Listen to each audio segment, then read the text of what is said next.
The topic is Spellbound in Early Childhood Education, and we're talking to the author of Spellbound, Miss Mary Williams. And of course, Miss Williams, before we had our first commercial break, we promised that we'd give you an opportunity to talk about this book, Spellbound. As a matter of fact, we've had many positive comments in reference to it, and it was the book, more than anything, that sort of convinced us that we ought to try to at least give our audience an opportunity to have access to this book. And I think we said earlier that it's a book about children, but it's not written for children. It's for adults in terms of how to deal with children. Let's talk. Tell us about that book. Okay, Spellbound is a delightful collection of stories, and these stories are written on around second grade level, and it can go all the way up. But mostly, I wrote these stories to appeal to children who we might refer to as reluctant readers. And I wanted them, and when I speak of reluctant readers, I'm speaking of children on an upper grade level, like maybe 5th or 6th grade. And sometimes I have noticed in working with them that when the teacher calls on them to read, and if they have a reading problem, they just won't read. You know, they'll say, I don't want to. And then the teacher doesn't understand. They think the child is being kind of rebellious. Difficult. Right, yeah, difficult. And the child at that age and at any age does not want to be embarrassed in front of their peers. They don't want to hear them kind of shuffling and stuttering and trying to miss in a word. And they don't want the teacher to tell them. And they definitely don't want the other children to tell them. So they want to be able to go all the way through. So when I wrote this book, it took me a while to write it because it's written in a way that all the basic sight words, of course, are employed. But when I reached the words with syllabication skills, I have maybe just a few words that are 4 syllables. The rest of them are maybe 3 syllables. Yet the words are interesting, vocabulary is interesting enough that would make the children, if it's something they don't understand, they could get the meaning of it from the other words in the sentence. Okay, I found out that children like dialogue. So with me being in drama, I have a lot of dialogue, and I'm good with the dialogue.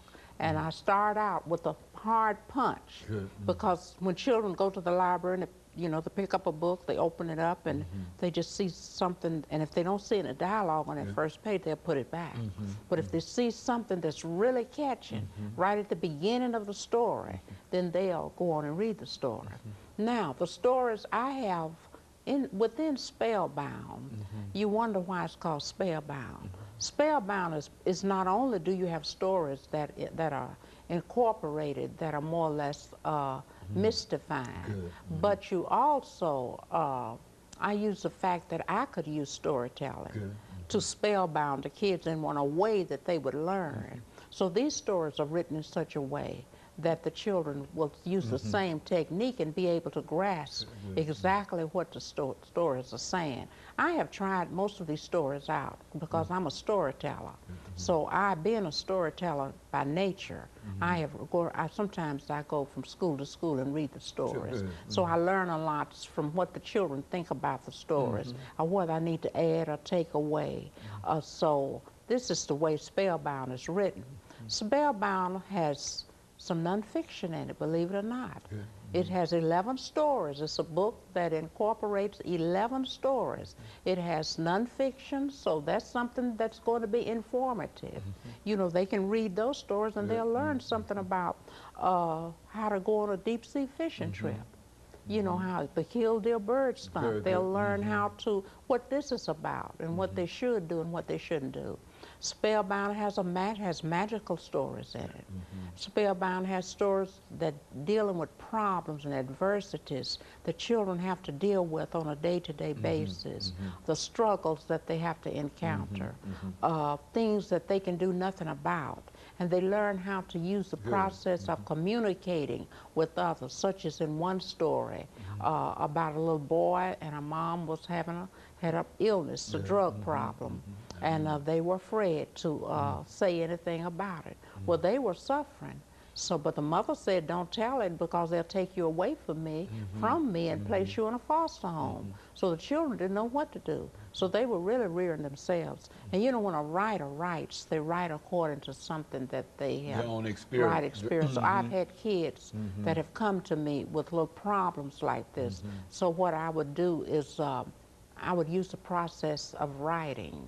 So everybody had a journal, and this is the way this story ends. The teacher gave the children a journal, so they would write down their wants and their wishes and their sad moments and everything that they wanted to in their journal. Well, naturally, teachers check those journals every day.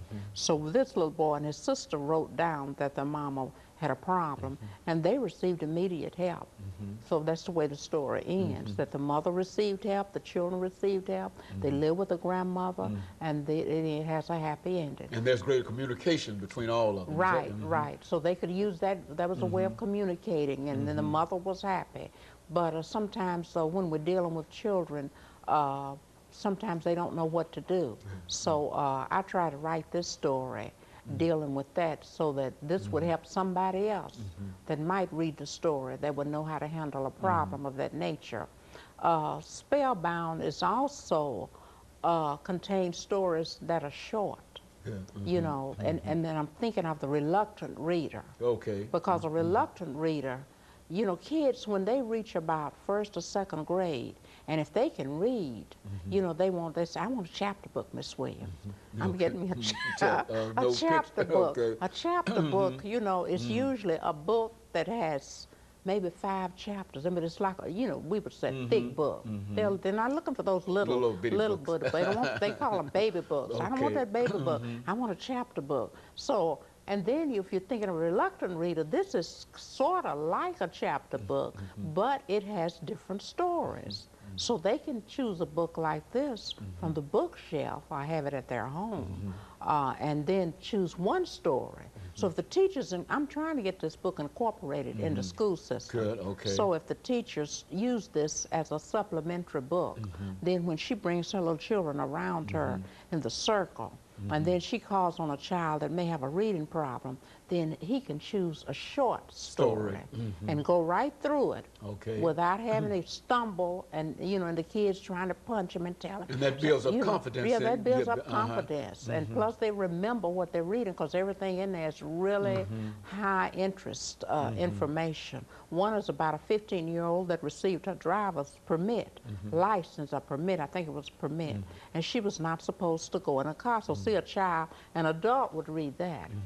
And so she took the car out, and then she went down a street that she was not familiar with, and someone jumped on a car. Okay, and of course, Ms. Williams, let me break for this final commercial break, at which time we'll come back and we'll give you an opportunity to talk about how this book has been received among many publics. The topic is Spellbound.